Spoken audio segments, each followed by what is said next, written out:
Sekali lagi shalom semuanya.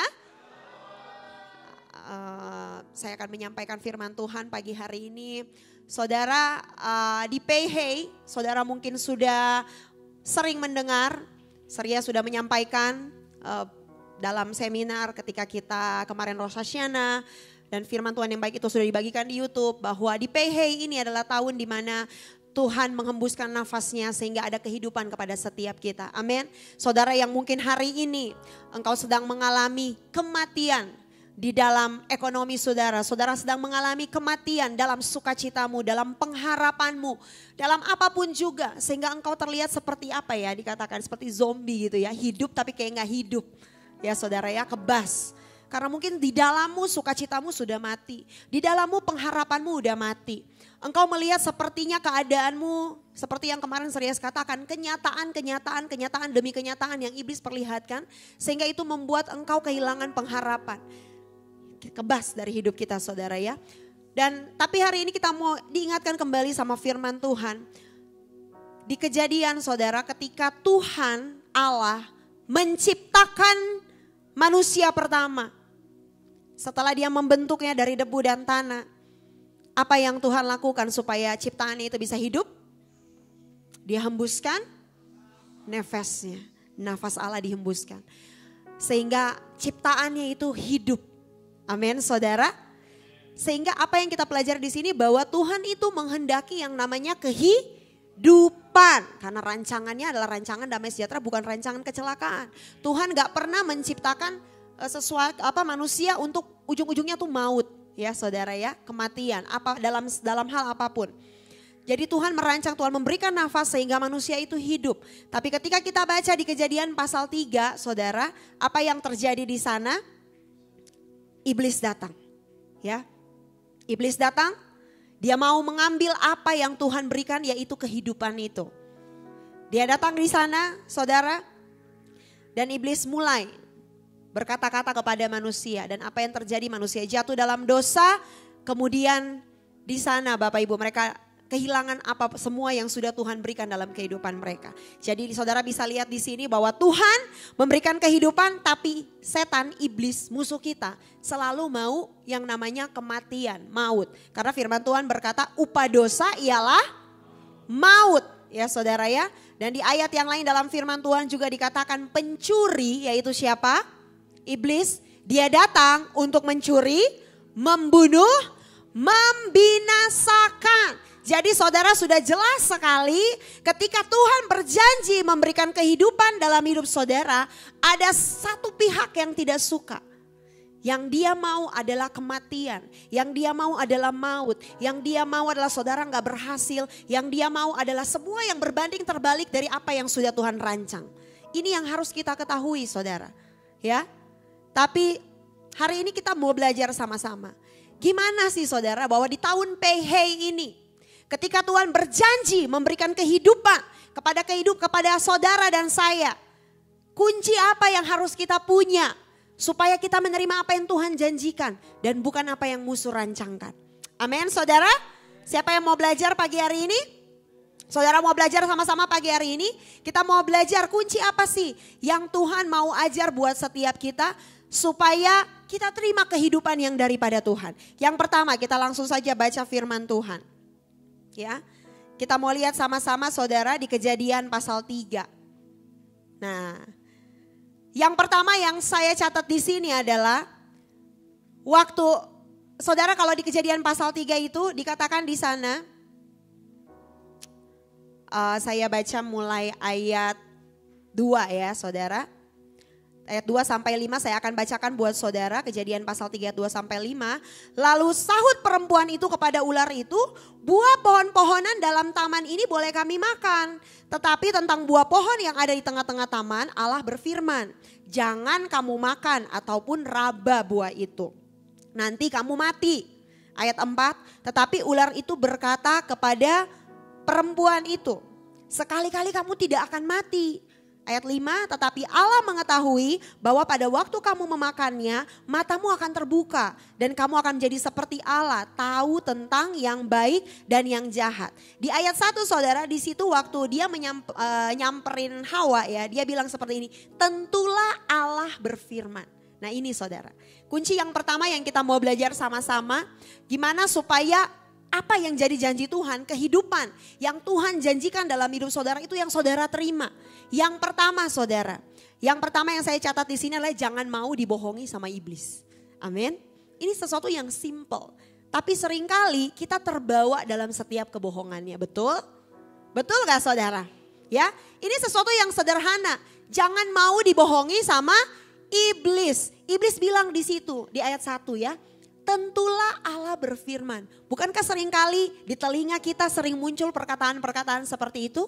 Waktu kita lagi ngalamin sakit, mulai ada di kuping kita. Iya sih, Tuhan emang udah berfirman, doa aja. Tapi lihat, kamu doa emang sembuh. Ya gitu kan? Kamu udah doa berapa lama? Emang ada kesembuhan? Iya sih, kamu udah jadi istri yang berdoa. Tentu Allah berfirman, katanya kamu harus jadi tiang doa dalam keluarga. Seperti pohon zaitun ya, seorang istri itu jadi batang ya. Dia yang menopang keluarganya dengan doa-doanya. Tapi coba lihat, suamimu gak berubah tuh, anak-anakmu gak berubah tuh. Ya, kan seperti itu yang seringkali iblis perlihatkan, betul? Saudara lagi berdoa, anak-anak muda lagi berdoa buat masa depan saudara. Iblis mulai bisikin di kupingnya. Tentu Allah berfirman ya kan. Kamu doa, kamu berusaha ya. Kamu belajar. Tapi emang bisa kalau kamu gak punya apa-apa. Nah gitu ya. Iblis itu punya dia selalu punya kata-kata intimidasi. Nah hari ini kita mau belajar sama-sama saudara. Kalau saudara mau terima kehidupan, mulai tutup telinga saudara dari apa yang dia katakan. Dan open your ear dengan apa yang Tuhan katakan. Amin saudara. Jadi yang kita mau belajar yang di sini adalah jangan percaya tipu muslihat iblis. Tapi mulai perkatakan apa yang jadi kebenaran firman Tuhan. Amin. Iblis itu bapa segala pendusta. Yang dia omongin semuanya bohong saudara. Berbalikan dengan kebenaran firman Tuhan. Jadi caranya supaya saudara bisa counter dia, apa saudara? Saudara bisa lawan dia dengan apa? Apa? Firman. Kebenaran. Katakan kebenaran firman Tuhan. Kebenaran firman Tuhan. Karena iblis itu suka kasih yang bohong. Kalau saudara tahu apa kebenarannya, saudara gak mudah dibohongin. Amin. Amin. Kalau dia bilang saudara gak bisa sembuh, firman Tuhan bilang bahwa segala sakit penyakitku sudah ditanggung diselesaikan di atas kayu salib. Oke, by the way saya mau kesaksian saudara. Tadi malam kita Yom Kippur ya. Kita perayaan Yom Kippur. Ini kesaksian yang simple tapi itu terjadi. Ya, dan saya berdoa ini membangkitkan iman saudara. Waktu kemarin kita ke Yom Kippur, saya itu kan kita pergi nonton, ada salah satu guru lomba menyanyi solo ya saudara ya. Jadi kita pergi sama beberapa guru, sama memprep juga semuanya. Kita pergi untuk kasih support, jadi supporter nih ya saudara ya. Jadi supporter. Pulang dari situ kita makan saya cari kain sama memprep sama mem Juju. Terus kita makan kemarin ya. Cuanki namanya ya saudara ya. Makan cuanki. Saya tuh waktu pergi tuh gak kenapa-napa saudara. Pulang dari situ saya sakit kepala banget. Ya, saya sakit kepala banget sampai udah tidur, bangun tidur sampai ke Yom Kippur itu saya masih sakit kepala. Sampai tiba di situ saudara. Ya, masih sakit kepala. Lah, lalu kemarin di ibadah Yom Kippur itu ya, serius kan ada bilang ya saudara ya bahwa kita nggak boleh lihat kenyataan, kita ada pertukaran di kayu salib. Ya, Yesus menanggung setiap sakit penyakit kita dan kita terima kesembuhan. Jadi kita sempat disuruh tuh sama serius ngomong ya. Kita bilang yang pertukaran itu. Terus saya bilang dalam nama Tuhan Yesus. Iya segala sakit penyakit Lydia sakit kepala. Udah ditanggung di atas kayu salib. Dan sekarang Lydia gak sakit kepala lagi. Saudara sebenarnya tadi malam saya mau langsung ngomong di situ. Cuman gak enak saudara. Itu benar-benar saat itu juga saya ngerasa sakit kepala saya hilang. Berikan kemuliaan buat Tuhan kita. Dari siang saya bilang sama Peter sampai Peter bilang udah minum Panadol aja. gitu ya saudara. Tapi saya nggak mau kan, saya nggak mau biasain minum obat. Jadi saya bilang mungkin nanti besok pagi bangun udah sembuh kali. Tapi kemudian ketika saya perkatakan itu, enggak, Tuhan Yesus bilang segala sakit penyakit kita sudah Tuhan Yesus tanggung. Ada pertukaran di kayu salib sehingga Yesus tanggung sakit penyakit kita dan kita terima kesembuhan yang daripada Tuhan. Dan itu terjadi saudara, amin. Jadi hari ini perkatakan apa yang jadi kebenaran, amin. Perkatakan apa yang Yesus katakan dan jangan percaya apa yang iblis katakan. Jangan mau dibodohi sama iblis. Jangan hobinya dipermainkan sama setan. Amin saudara. Kita itu orang Kristen, kita itu anak Tuhan, tapi sukanya dibully sama perkataan iblis. Kita izinkan dia kayak apa ya. Saudara tahu nyamuk yang nguing ya di kuping. Saudara nikmatin itu dan saudara, oh iya ya sakit, aduh gak bisa sembuh. Aduh iya ya usaha susah payah, tapi kok gini hasilnya. Jangan saudara, amin. Jangan, perkatakan apa yang menjadi kebenaran firman Tuhan. Apa yang menjadi kebenaran firman Tuhan itu yang harus jadi dalam hidup saudara. Penting, apa kemarin minggu lalu juga ada yang bersaksi. Mendeklarasikan firman. Siapa di sini yang mendeklarasikan firman Tuhan setiap hari? Wah hebat ya. Berikan kemuliaan buat Tuhan kita. Saudara, ketika saudara memperkatakan itu jangan cuman asal saudara ngomong aja. Tapi perkatakan dengan iman saudara. Dan itu pasti jadi. Itu pasti jadi. Amin saudara. Karena ingat iblis itu gak akan pernah kasih celah buat kita. Dia akan terus kasih kebohongan demi kebohongan. Dia akan terus kasih intimidasi demi intimidasi. Dan lawannya gak ada lain selain kebenaran firman. Tapi gimana kalau saudara gak pernah baca firman? Anak-anak muda halo? Hani udah jawab ya. Dari kecil kita belajar untuk mencintai firman Tuhan. Amin. Dimanapun saudara berada, apalagi sekarang saudara punya handphone ya. Saudara lagi di kereta, saudara lagi di bis, saudara lagi nunggu ya.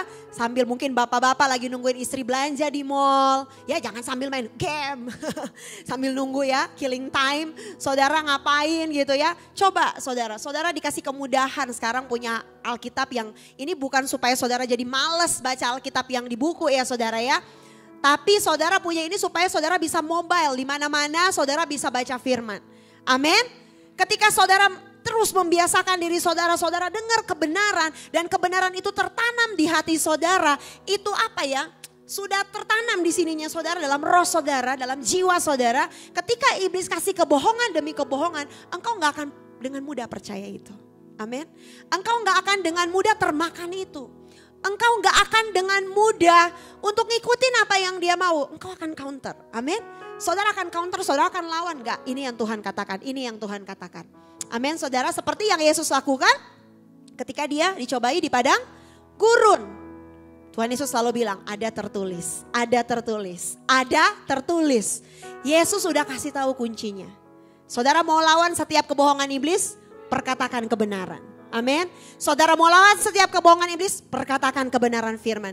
Gimana caranya mau tahu kebenaran tapi gak pernah mau baca? Ya saudara, kita mau belajar hari-hari ini untuk disiplinkan diri kita baca firman Tuhan. Dimanapun saudara. Kadang kalau anak-anak itu ya, kalau baca firman kan suka bingung ya. Mereka apalagi, aduh ini apa artinya mama gitu ya, si JJ ya.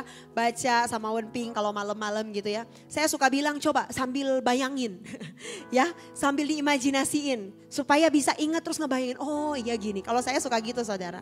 Kalau supaya saudara gak baca sambil ketiduran. Karena kan ini apalagi kalau udah baca imamat gitu ya. Nah saudara, mulai tanam firman Tuhan setiap hari. Itu yang pertama. Kebenaran firman Tuhan. Hidupi kebenarannya, tanamkan kebenaran firman Tuhan sehingga ketika iblis bicara apapun, saudara bisa lawan setiap perkataannya dengan apa yang Tuhan katakan. Ini kebenaran yang harus saudara pegang. Ini kebenaran yang harus saudara percaya. Bukan apa yang iblis katakan. Amin. Ketika iblis mulai bilang, masa depanmu udah gak ada deh. Ya, kamu anak muda. Ya bisa apa kamu? Enggak, Tuhan Yesus bilang Tuhan pakai anak-anak muda. Jangan seorang pun menganggap engkau rendah karena kau muda, tapi jadilah teladan dalam perkataanmu, dalam kesetiaanmu, dalam kesucianmu. Ya saudara, amin. Jadi kita selalu bisa counter apa yang dia katakan. Yang kedua, kita mau belajar sama-sama. Kunci untuk kita menerima kehidupan yang Tuhan janjikan adalah, nah ini kita buka di Yohanes pasal 10 ayat 10. Yohanes pasal 10 ayat 10. Boleh kita baca sama-sama? Sudah ketemu bilang amin? Amin. Kita baca 1, 2, 3. Pencuri. Amin. Supaya mereka. Amin. Pencuri datang hanya untuk mencuri, membunuh dan membinasakan.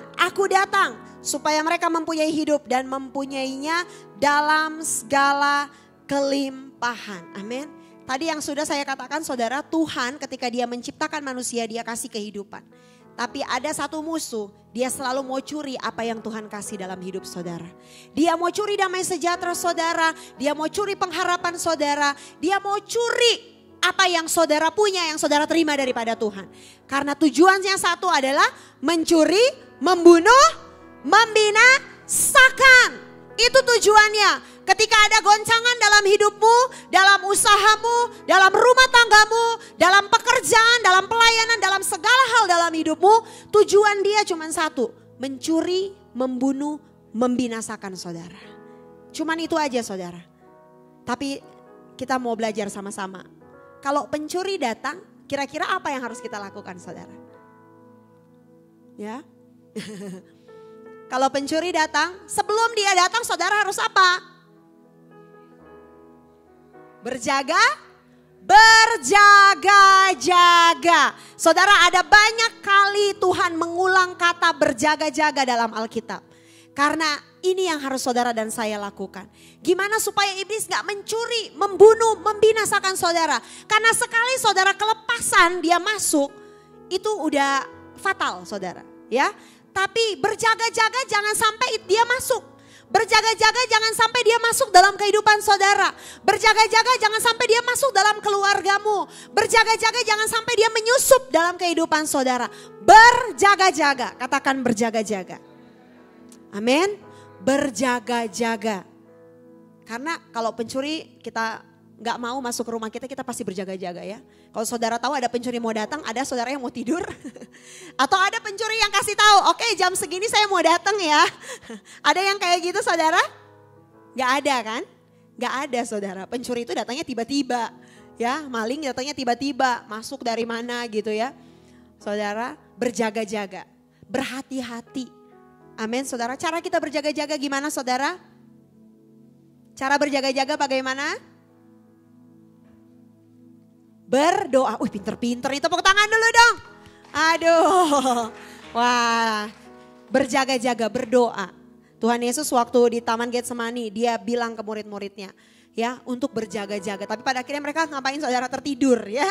Tuhan bilang, kok gak bisa sih berjaga-jaga sebentar saja gitu ya. Berdoa. Walaupun saudara tertidur, walaupun saudara lagi sakit atau apapun itu. Tapi roh saudara tetap berjaga-jaga. Amin. Saudara berjaga-jaga. Setiap hari saudara berdoa buat keluarga saudara. Tadi yang pertama saudara baca firman Tuhan. Supaya saudara bisa counter setiap kebohongan yang iblis katakan. Yang kedua saudara berjaga-jaga dalam setiap doa saudara. Bangun tembok perlindungan buat keluarga saudara. Istri engkau berdoa buat suami anak-anakmu. Orang tua engkau berdoa buat anak-anakmu. Engkau berjaga-jaga saudara. Doain tempat usaha saudara. Doain tempat bekerja pekerjaan saudara. Setiap pagi saudara urapin, saudara berjaga-jaga dalam doa saudara. Amin. Amin. Mau berjaga-jaga dalam doa? Amin. Oke, itu yang kedua. Yang ketiga. Nah, yang ketiga ini sangat penting ya saudara ya. Kita lihat sama-sama. Jadi kalau kita baca tadi di ayat yang sebelumnya ya. Kalau tadi saya sampaikan di Roma 6 ayat 23. Upah dosa ialah maut. Tetapi karunia Allah ialah hidup yang kekal dalam siapa? Kristus Yesus Tuhan kita. Ya. Kemudian pencuri datang membunuh membinasakan, tetapi Yesus datang untuk memberi kita hidup dan hidup dalam segala kelimpahan. Jadi yang ketiga kita mau belajar sama-sama, kunci supaya kita menerima kehidupan yang daripada Tuhan, kira-kira apa saudara? Apa? Nah, ini sekalian kayak guru lagi ngajar ya. Kunci supaya kita bisa menerima kehidupan yang daripada Tuhan adalah tinggal di dalam Yesus. Katakan tinggal di dalam Yesus. Tinggal di dalam Yesus. Karena tadi dibilang pencuri datang, mencuri, membunuh, membinasakan. Tapi Tuhan Yesus datang memberi kita hidup dan hidup dalam segala kelimpahan. Upah dosa ialah maut, tapi karunia Allah ialah hidup yang kekal dalam Kristus Yesus Tuhan kita. Jadi kuncinya cuma satu adalah melekat dengan Yesus. Tinggal di dalam Yesus. Kalau saudara mau punya kehidupan, saudara tinggal di dalam Yesus. Ini salah satu rema yang Tuhan berikan kemarin kepada saya saudara. Bahwa kalau kita mau terima kehidupan seperti ranting ya saudara ya. Ranting yang tidak bisa hidup, dia pasti mati ketika dia terpisah dari pokoknya. Saudara pernah lihat ada ranting yang dibuang? Ya, ranting itu gak akan berbuah, dia mati ketika dia terpisah dari pokoknya. Tapi selama dia menempel dengan pokoknya, dia akan menerima kehidupan. Amin saudara, kita buka di Yohanes 10 ayat, Yohanes pasal 15 ayat 4 dan 5.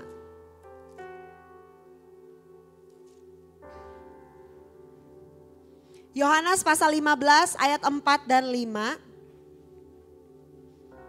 Di sana dikatakan apa? Boleh satu orang baca? Ada yang sudah ketemu boleh tolong baca Yohanes 15 ayat 4 dan 5.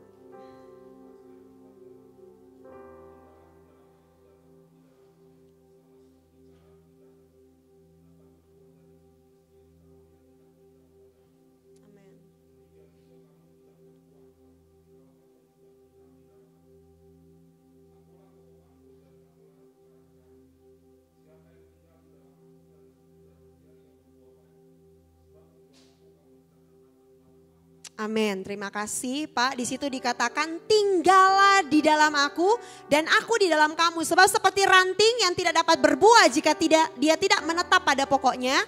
Ya demikian juga kita gak akan berbuah kalau kita gak menetap melekat sama Tuhan. Saudara kita mau belajar sama-sama tinggal di dalam Tuhan. Itu artinya seperti apa? Kalau di terjemahan aslinya, saudara di situ dikatakan, dalam King James Version ya, Yohanes 15 ayat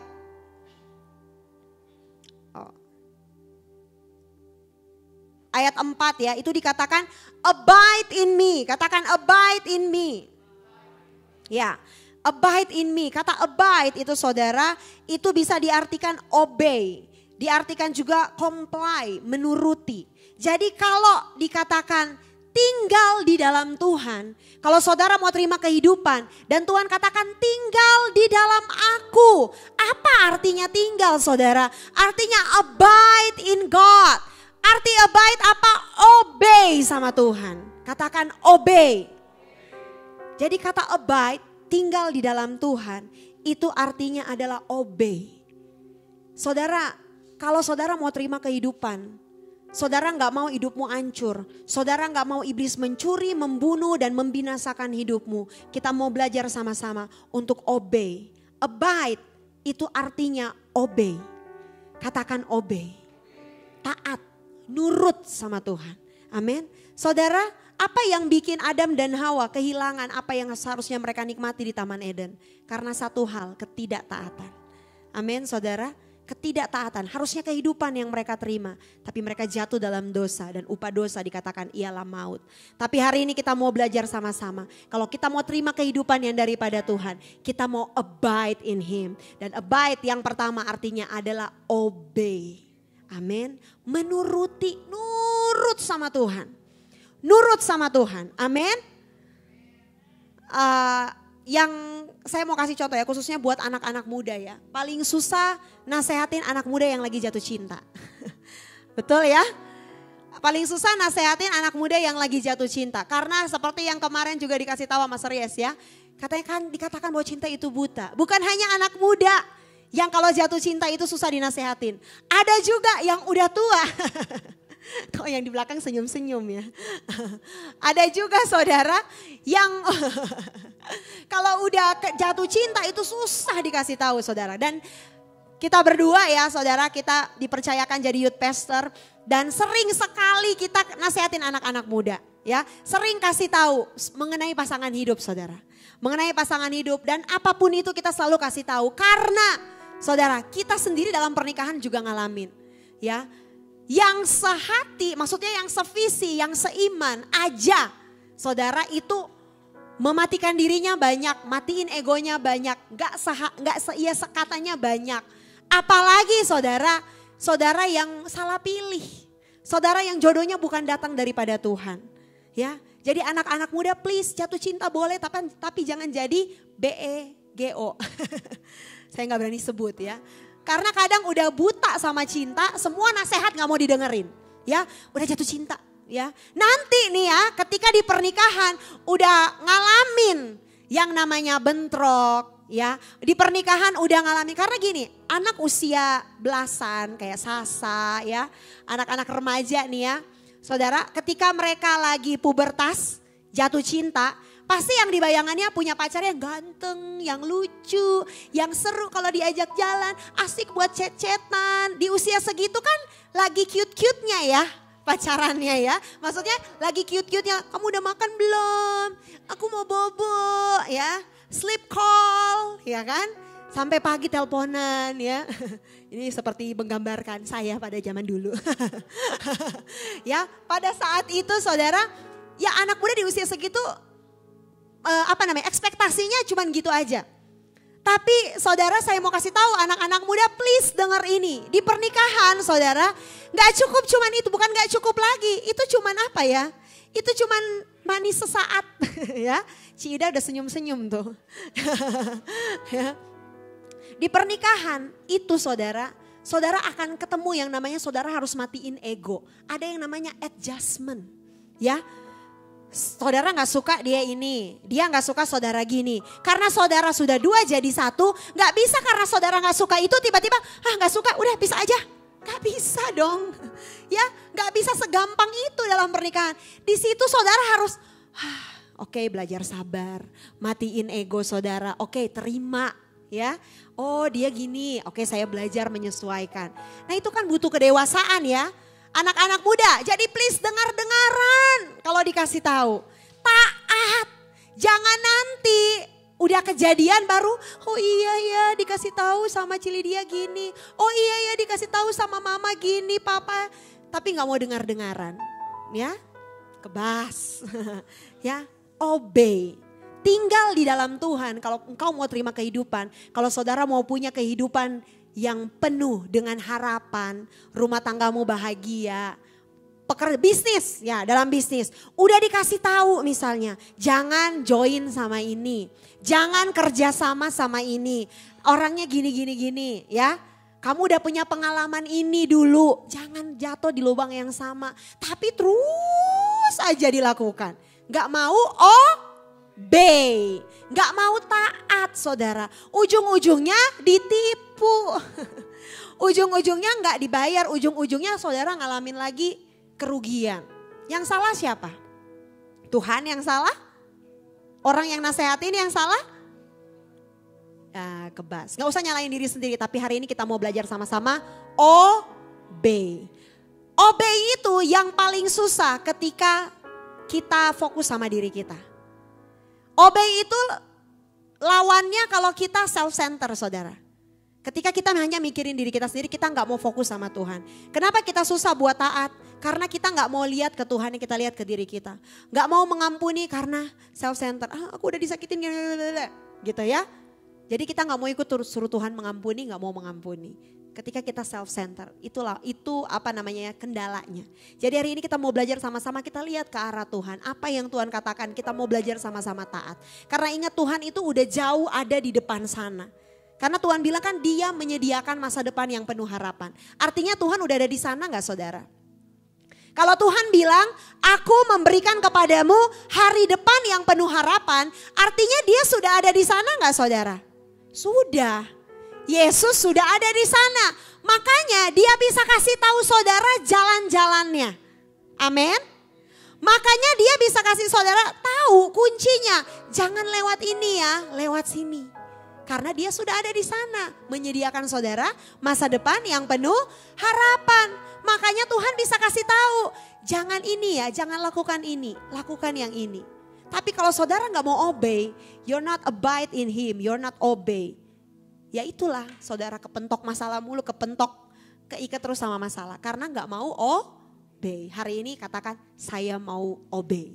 Saya mau taat. Abide in him arti yang pertama adalah obey. Taat sama Tuhan. Kalau saudara mau terima kehidupan yang dia janjikan. Amin. Yang kedua saudara. Abide itu artinya keep quiet. Katakan keep quiet. And be silent. Diam. Di dalam dalam firman Tuhan, saya lupa ayatnya di mana saudara, itu dikatakan adalah di mana ya? Ratapan ya kalau nggak salah ya. Adalah baik menanti pertolongan Tuhan dengan diam. Kalau nggak salah di situ ya saudara ya. Keep quiet. Jadi abide, arti abide yang kedua tinggal di dalam Tuhan. Arti yang kedua adalah keep quiet. Tetap tenang, diam, tinggal di dalam Tuhan. Percaya bahwa Tuhan pegang kendali. Amin. Believe that God is in control. Saudara, kalau saudara lagi naik mobil, saudara yakin yang nyetir itu jago, saudara bisa tidur gak? Bisa? Tapi kalau yang nyetir baru belajar nyetir, saudara bisa tidur gak? Kalau yang baru belajar nyetir, baru SIM juga gak punya. Adalah baik menanti dengan diam pertolongan Tuhan. Ya saudara ya. Saudara, kalau yang nyetir, baru belajar nyetir, saudara bisa tidur? Gak bisa ya, kecuali emang yang udah pelor kayaknya ya, nempel molor, udah bodo amat deh, bangun-bangun udah di surga, kebas. Ya, kalau saudara tahu saudara ada di tangan yang tepat, saudara gak akan khawatir, engkau akan tetap tinggal tenang, diam dengan tenang. Amin saudara, karena saudara tahu engkau ada di tangan yang tepat. Sama. Hari ini abide in God, tinggal di dalam Tuhan. Artinya adalah keep quiet, tetap tenang. Dalam situasi apapun, seperti ketika murid-murid ada di kapal bersama dengan Tuhan Yesus. Badainya ngamuk kayak apapun, murid-muridnya panik, lupa ada Yesus di sana. Kita sering kali gitu ya saudara ya. Kita gak bisa keep quiet saat badai mengamuk. Tapi kemudian besok tiba-tiba saudara dapat berita. Wah, badai mengamuk. Dalam pekerjaan saudara misalnya, atau dalam apapun ya. Langsung panik, aduh gimana nih ya, mulai panik, gak bisa tenang. Badai udah mengamuk, gimana nih kalau gak tenang nanti tenggelam dong ya, seperti yang dilakukan sama murid-murid. Tapi hari ini kita mau belajar di saat badai bergelora. Selama ada Yesus di sana saudara, engkau tetap bisa tinggal tenang. Menanti dengan diam pertolongan Tuhan. Abide in him artinya keep quiet selama engkau percaya bahwa dia ada bersama dengan saudara. Amin. Immanuel, Allah yang menyertai kita. Dia ada dalam perahu saudara dan dia yang akan berkata, diam, tenanglah. Dia Tuhan yang sanggup berkata kepada badai itu untuk diam dan tenang. Dan engkau saudara akan tetap tinggal tenang. Amin saudara. Jadi yang kedua kita belajar. Abide in him artinya keep quiet. Kalau engkau percaya engkau ada di tangan yang tepat, engkau bersama dengan Yesus. Di tengah badai mengamuk sebesar apapun, engkau akan tetap tinggal tenang. Amin. Dan yang ketiga, yang terakhir saudara. Abide. Kalau kita mau terima kehidupan yang daripada Tuhan, firman Tuhan berkata, tinggallah di dalam aku. Abide in me. Yang ketiga, saya baca dari Bible Commentary dikatakan, hold up to the vine. Berpegang pada pokok anggur. Ya, because the branch of the vine are weak. Like the branches of the vine are weak and unable to stand, but as they are borne up. Jadi abide in God itu dikatakan live a life of dependence on God. Hidup dalam kehidupan yang berpegang teguh sama Tuhan. Amin saudara. Ketika saudara menyadari engkau lemah, engkau gak bisa apa-apa. Berpegang sama yang kuat. Amin. Siapa yang kuat dalam hidup kita? Tuhan Yesus. Jadi kalau saudara mau terima kehidupan yang daripada Tuhan, kita hari ini sama-sama belajar. Kita belajar sama-sama saudara. Kalau iblis selalu mau mencuri, membunuh, membinasakan. Kalau dia selalu mau saudara, yang saudara terima adalah maut, kematian. Tapi hari ini kita belajar sama-sama. Yesus datang untuk memberikan kita hidup. Dan hidup dalam segala kelimpahan. Upah dosa ialah maut, tapi karunia Allah ialah hidup yang kekal. Yesus gak pernah rancang kematian. Yesus gak pernah rancang kecelakaan. Dia selalu memberikan kehidupan dalam hidup saudara. Tapi hari ini kita mau belajar sama-sama 3 hal ini. Yang pertama, saudara, kita belajar tadi apa? Ada yang ingat gak? Hah? Apa? Jangan mau dibohongi sama iblis. Perkatakan kebenaran, tinggal dalam kebenaran, hidupi kebenaran itu. Mulai disiplinkan diri kita untuk selalu dengar kebenaran firman Tuhan. Supaya kita gak diperdaya sama iblis. Amin. Dan yang kedua tadi apa? Berdoa dan berjaga-jaga, karena pencuri, kalau kita tahu pencuri mau datang, kita pasti berjaga-jaga. Dan yang ketiga, kita tinggal di dalam Tuhan, sumber kehidupan kita. Tinggal di dalam Tuhan, abide in God. Artinya apa? Obey. Yang kedua apa? Diam dengan tenang, be quiet. Yang ketiga apa? Depend on God. Amin. Berikan kemuliaan buat Tuhan kita. Saya berdoa saudara hari ini kita orang-orang yang menerima kehidupan yang daripada Tuhan. Amin.